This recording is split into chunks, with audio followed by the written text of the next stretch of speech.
was sweating intensely as I darted out of Brixton Tube Station at a gallop, clutching onto my notepad as I ran. At that moment, I was already late for my 6 p.m. appointment with Rory Stewart. Turning left, I sprinted through the crowds of people, panting heavily and excusing myself for each bump, push or barge I committed. I hurried past beggars, selling their nauseatingly mephitic incense, as well as covert ganja flowers too. Some of the vendors established themselves as unyielding obstacles on the pavement, whilst others, with their stall displays, altogether morphed into the strange, chaotic setting. I was halted at a red traffic light, to which many of the native inhabitants paid no attention towards, crossing in the brief interstices of speeding vehicles. Although the low sun glared into my eyes, I was just able to spot Rory faintly on Windrush Square. That evening, I had been tasked with taking down notes for Mr. Stewart at a community meeting. He would be addressing a large gathering at the adjacent Lambeth Town Hall. An ornate structure, I briefly admired its beauty until the light shone green. Traversing the road as part of a great multitude of pedestrians, I then approached Rory. Wearing an Afghan hat and facing the Black Cultural Archive, he was sitting on a globule-shaped granite bench in the company of a puzzled elderly gentleman. With his right hand occupied holding onto a delicately rolled opium cigarette, and his left rummaging through this vagabond's overcoat, Rory explained to me that he was helping his new friend Monty locate a proof of purchase receipt, dated March 1994, a potentially vital piece of evidence needed to shore up Monty's case against forced repatriation across the Atlantic, a fate he sorely dreaded. Rory seemed to find the whole thing rather amusing, which I thought unnecessarily cruel, considering Monty's visible distress. The tattered contents of Monty's pockets, in their entirety, had been emptied out onto the bench next to Rory, so I remained standing beside the pair. I alerted Rory to the time. He raised his eyebrows and studied the screen of my phone closely before declaring we must go now.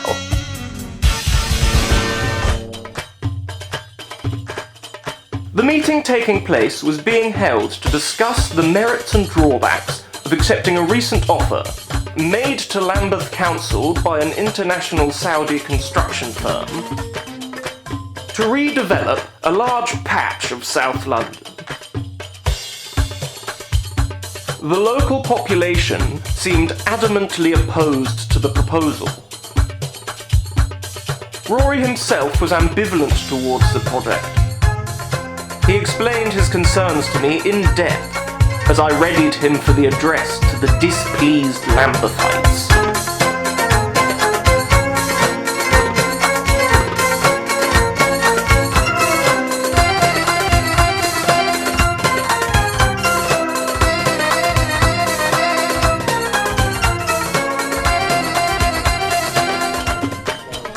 We entered a tumultuous hall, and we waded into a rough sea of contemptuous expressions as we passed the crowd of disgruntled community organisers along the gangway to the stage. Some present targeted us with verbal abuse as the highly charged audience grew in numbers, filling up at the back with quarrelsome young men from the area.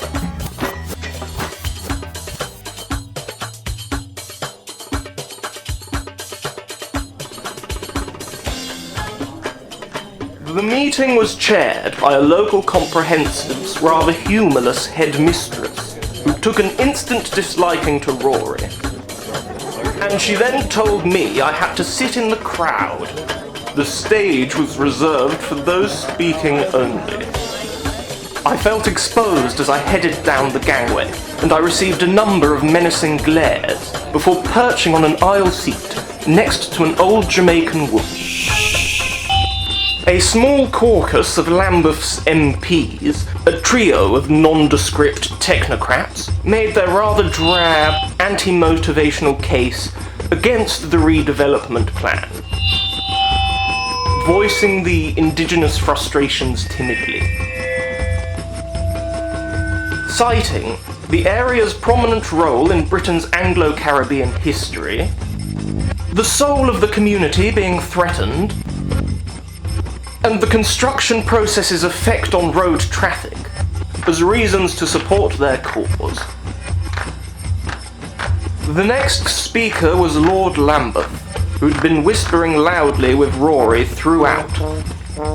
A seemingly rather stern, blimpish figure, he stood up, and using his wide-framed structure for intimidation, he approached the podium with a commanding smirk. Resting on the lectern and straightening his cuffs, Lord Lambeth put it simply, "It's my land and I can jolly well sell it to anyone I please." He was booed off the podium resolutely, but he didn't care. The parish vicar, a beaming character from the local community, called for calm and forgiveness, and invited those in his congregation to understand their fellow man as Christ would have. According to the old woman on my left, he was lovely. Referring to the vicar, I checked, rather than Christ himself. He led the meeting in prayer, before handing over to Rory. The pale, strung-out Mr. Stewart stepped over to the microphone lackadaisically and delivered a rather bizarre, drawn-out treatise in defence of urban treescaping, stressing the importance of arboreal green spaces in Britain's cities, which are lacking starkly in relation to their European counterparts. Essentially everywhere you go in London, I'm boring people. He was largely ignored, and the frenzied crowd began to chant racial, anti-development slogans and ululate thuggishly. They disobeyed every command to be orderly, but I managed to get myself on stage and reconnect with Rory before the situation escalated further. We were taken backstage as security began to flash strike the violent mob. Fortunately, the green room was tension-free. Everybody was chatting convivially and unwinding on Chesterfield sofas. Lord Lambeth, who preferred to go by Lammy, had both Rory and me engrossed by a story from his father's youth in Rhodesia, until a Saudi agent came into the room, dressed in snow-white Arab finery and carrying a briefcase, which caught the attention of all present.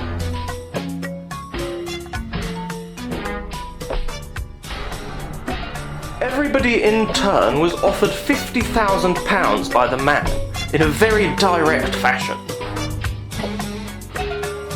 The vicar said he'd put it towards fixing the church roof, with no hint of embarrassment.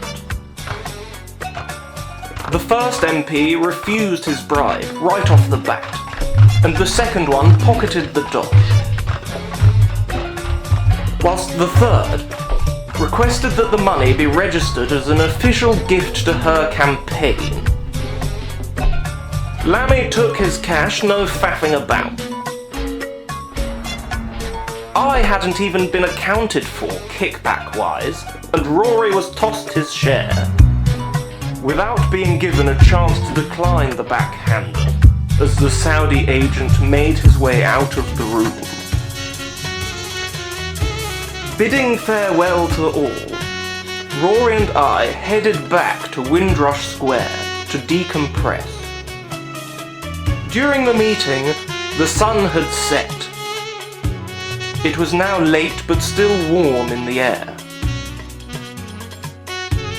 We stretched out on an inviting monolithic structure, and as Rory prepared the next opium cigarette, I confessed that I found Lammy's colonial nostalgia backstage antiquated and unsavoury, and his father's cannibalism story frankly far-fetched and cartoonish. Mr. Stewart was silent on the matter. A few puffs down from behind a cloud of aromatic smoke, Rory's internal conflict was manifesting itself multifariously. He blasted out that the Saudi redevelopment plan was totally at odds with his vision for a greener, more socially responsible, kinder London. Taking another big puff, Rory collapsed in on himself, suddenly doubting his fantasy is little more than a utopian mirage. Spotting Monty on the square, Rory approached him, swaying as he went. In a moment of saintly generosity, he handed Monty the wad of cash he'd been given as a bribe. Monty, aghast, grabbed Rory and kissed his cheeks gratefully, before jubilantly scurrying away. Smiling secretly as he returned, Rory flashed a smaller wad of cash, taken from the larger, and told me that the two of us were headed for a night out in the West End. Rory hopped back atop our stony nesting perch and reignited his opium cigarette, enjoying its final moments peacefully.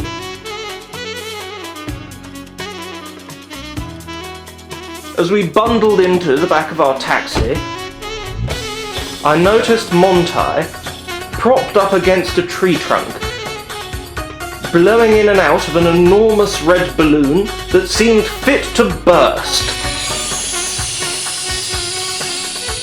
Our carriage zoomed north, producing an angelic electrical humming sound as we went. Our driver spoke thoughtfully on how the city had changed in his 16 years working as a cab driver.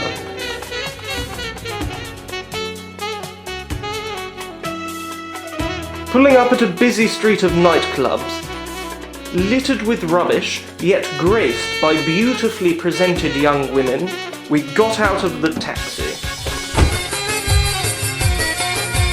Me following Rory, he and I shuffled over to the entrance of one of the clubs. Rory flashed a bit of cash at the door, and we were invited through, after our persons received a cursory frisk from the bouncer. The sound of thumping music grew as we went down a small flight of stairs. Rory, obscured by darkness, swaggered his way fiestively along the main route through the club. Behind him, I studied the opulent hedonism of the clubgoers with keen interest, and eyes like dinner plates as they cavorted in the neon-lit bacchanalia. No doubt with a £50 note in his palm, Rory shook hands with the club's main operator, who grinned as he escorted us to a raised seating area that served as the venue's focal cubiculum.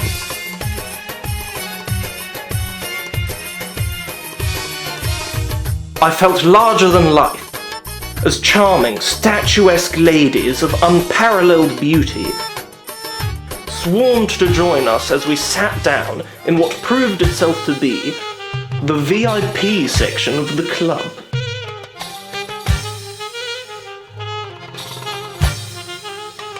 Rory ordered a selection of Russian vodkas, a choice that our new female friends cheered elegantly, and they rewarded Mr. Stewart with abundant affection in turn.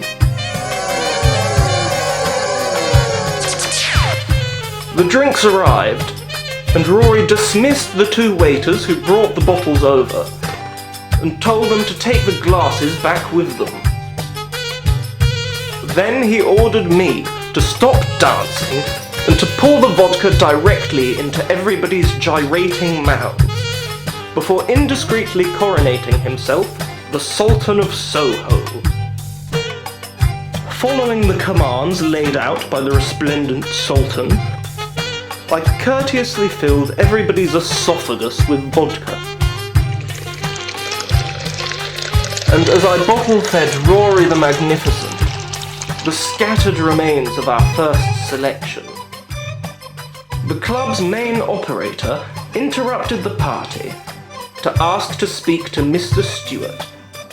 Backed up by two rather imposing bouncers, he informed him that an extremely important set of visitors have just arrived at the club, who have unfortunately requested to be seated here.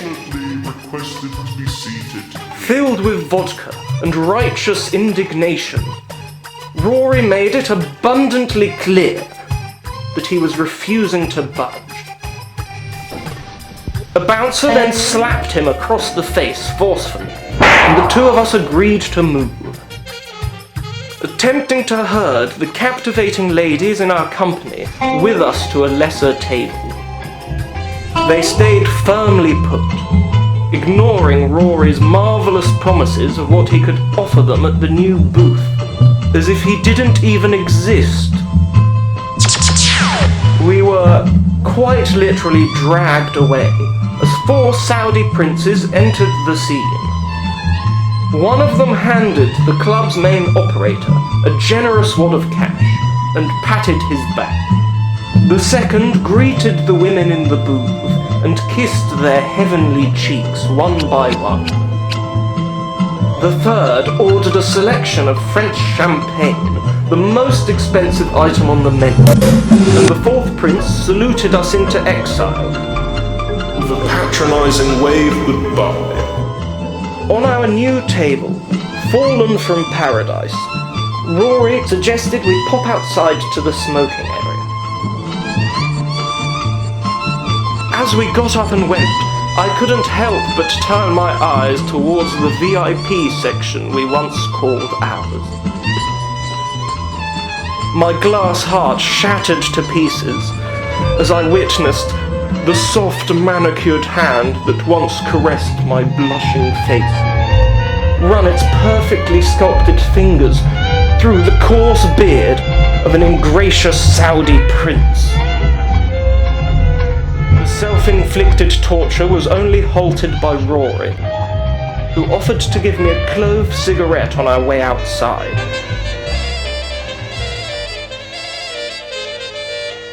My mood was lifted by the drunken revellers of the smoking area. We were immediately brought into their fold, and even passers-by on the pavement were greeted with warmth by the friendly canal.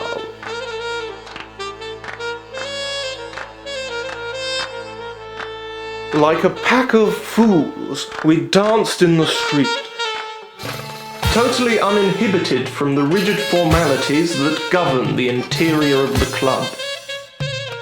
Each of us was given a line of cocaine by a generous man about town, and as we focused on the delicate task at hand, ensuring that the phone's screen remained perfectly balanced throughout the procedure, I was suddenly struck down, in plain sight of everybody there. A handful of gruff Arab brutes savagely pummeled myself and Rory into a bloody submission, and they lifted us both into the boot of their Merc.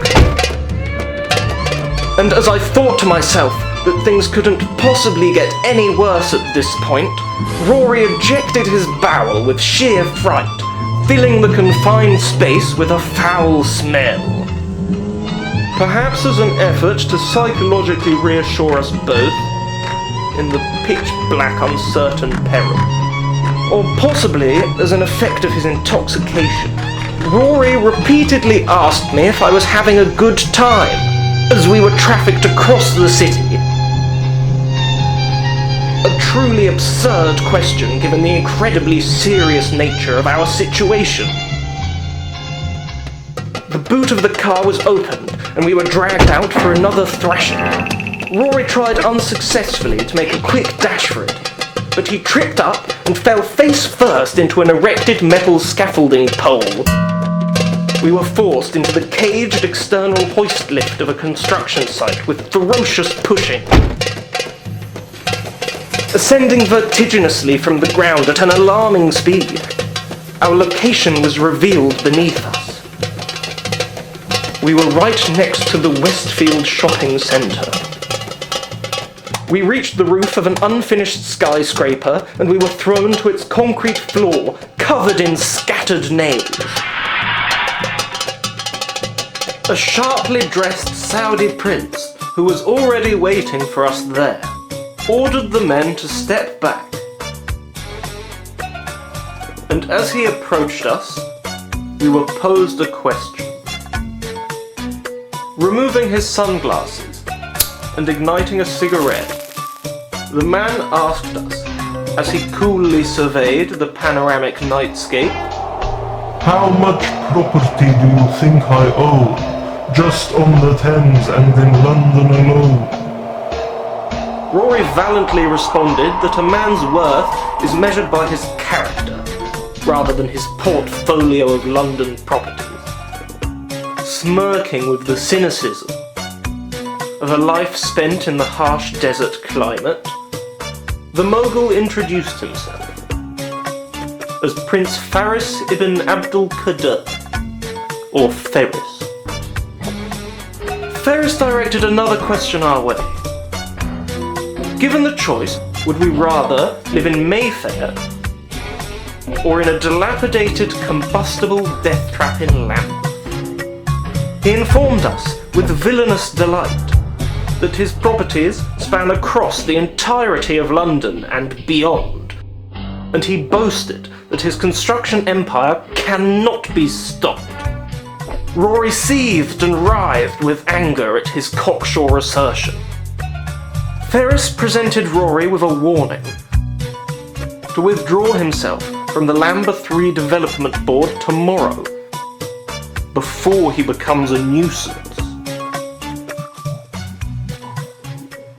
At his command, the threat was reinforced by the henchman, who grabbed Rory and dangled him over the precipice of the unfinished roof by his ankles. Rory screamed for mercy from the top of his lungs as his squirming body was held in place by the two heavies. He was thrown to safety, back on the concrete floor, and Ferris began to relieve himself on Rory's face. At that intensely humiliating moment for Rory, Lammy emerged from the caged gates of the hoist lift, and rather than convincing Ferris to stop the gross violation at once, he advised Rory to pack it in and accept the inevitable Dubaiization of every major city.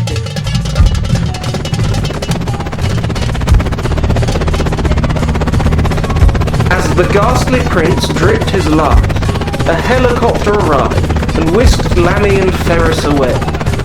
The henchman left behind immediately pinned us down and knocked us out with a rag of chloroform.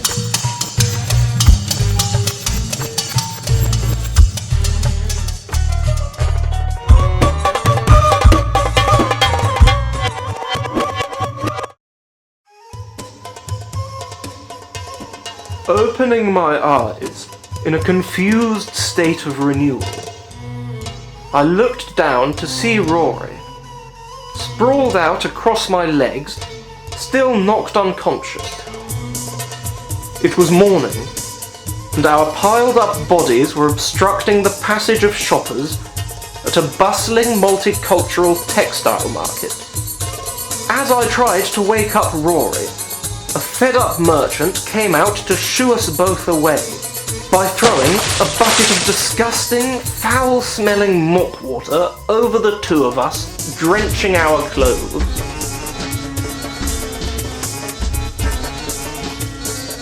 Restyling ourselves in expertly haggled for, brightly coloured African leisure suits that we picked out at the market, we got dressed behind a council bin, and then went to find something to eat.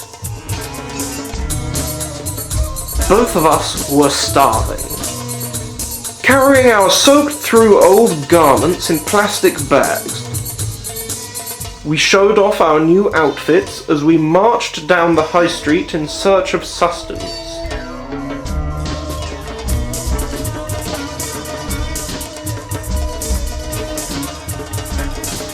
Suddenly Rory came to a halt on the pavement. Arrested in wonder, he handed me his bag and then began to familiarise himself keenly with a display presentation of fine-odoured mangoes.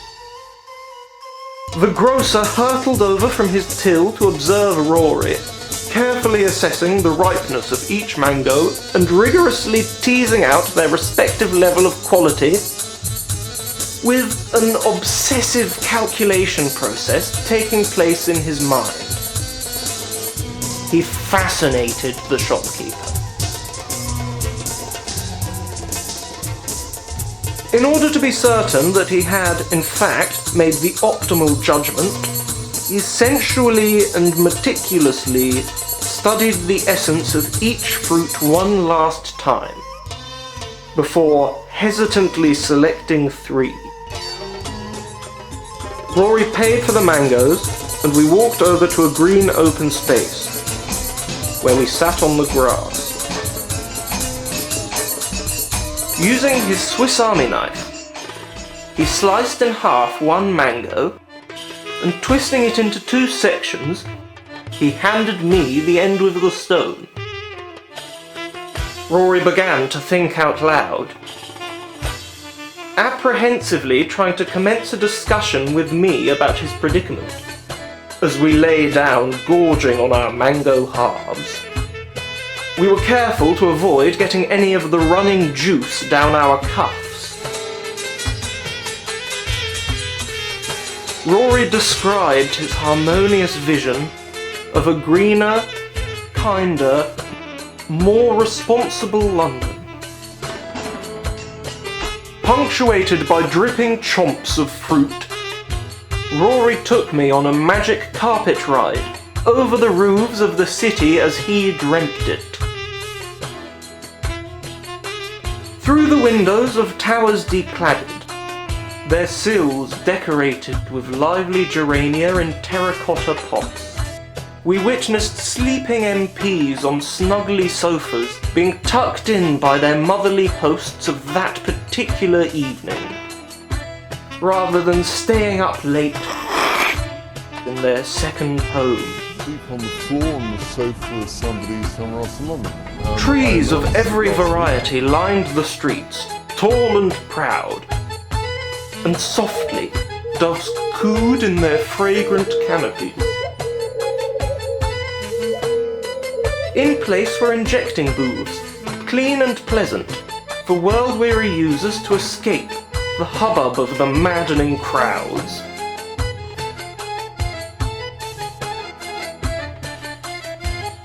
Outside the Turkish barber beneath our feet, yuppies and yogurt weavers alike were being taught to play backgammon with over-friendly encouragement. Tossing his masticated mango husk irksomely to the ground, he forsook the fantasy as little more than an out-of-touch pipe dream. Taking the next mango in his hand, in his other gesticulating with the penknife, Rory invited me to consider the possibility of accepting the bribe money and then funding a project to help London's downtrodden. I suggested that his opium dealer might have alternative views about where the money was likely to end up.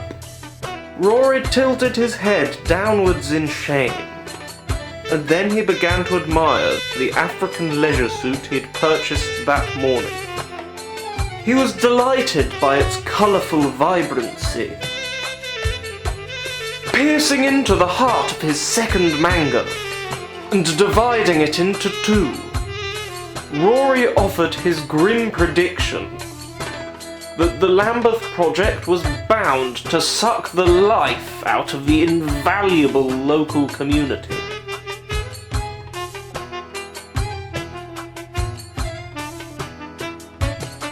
As he handed me the sheath end of the mango, Rory numbered the many designer brands, familiar to all, that would inevitably replace the independently run small businesses, deadening Lambeth's vivacious spirit.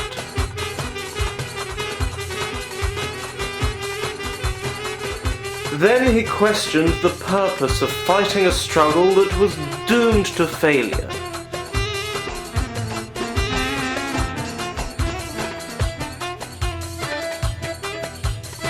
Resigning himself aheroically as he scraped the stringy flesh from the mango stone with his teeth. By the end of the second mango, I felt a bit of action in my bowel, and my hands were becoming unbearably sticky. I didn't want another, but Rory carved the third one into two and insisted on my complicity in finishing it off with him. Rory then revealed to me, as he passed over the section of mango, that he cannot stand Ferris, and that he reminds him of a horrid Saudi boy at Eton who used to defecate on the floors of other boys' studies, leaving behind a large wad of cash on the recipient's desk. Rory confessed that Ferris filled him with a terrible dread, and that he felt death's grisly presence as he was dangling from that great height the previous evening.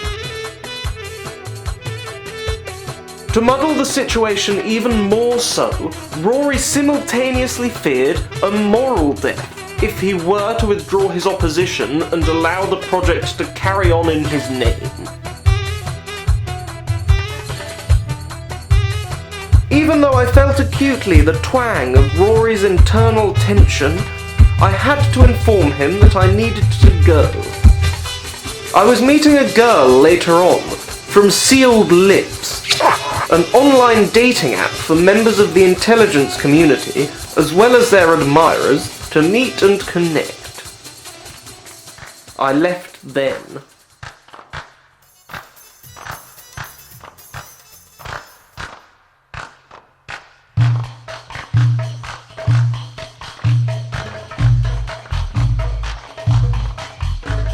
Standing in front of my bathroom mirror as I prepared for the formal dinner date, I heard a frantic banging sound on my door. Delirious, bedraggled, completely sloshed, and still wearing his colourful African leisure suit, Rory was in my downstairs neighbour's courtyard, pulling an in-season fig from her tree and chomping into it with life-affirming carelessness. He was telling me his supposedly brilliant new plan to stop the development as he tracked his muddy shoes up the stairs to my flat. Reclining luxuriantly on a sofa, his arms stretched forward, he held out his phone, with a social media portrait of a bearded yogurt weaver displayed on its screen. The chap was unknown to me. Rory informed me that Lammy's only son was the yogurt weaver photographed, and that if he were to inherit his father's vast land holdings, as the heir apparent to the title Lord Lambeth, he would refuse to sell it to a Saudi prince on human rights grounds. Rory went on to show me a social media post of his calling for the abolition of private property, and another highlighting the Saudi kingdom's recent scandals. with wide, manic eyes. Raising his Swiss Army knife aloft, he whispered audibly his unbending decision to kill Lord Lambeth. He marvelled at the blade, transfixed by it. Then he glared at me with mischievous eyes. I looked down to see the dagger head, now pointing at my own navel. The taxi I'd booked arrived to take me to Sergio's to enjoy a romantic evening for two.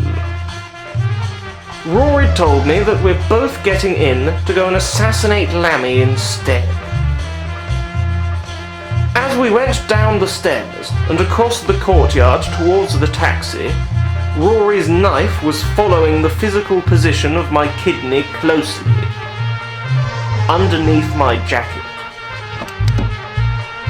He handed the driver a business card that I'd enviously spotted Lammy give to Rory on stage at the community meeting. He explained the change of course. Throughout the cab journey, Rory tried to force a discussion about the ubiquitous redevelopment projects being erected around us. The driver, however, explained that he was personally opposed to political discourse of any sort after it destroyed his country.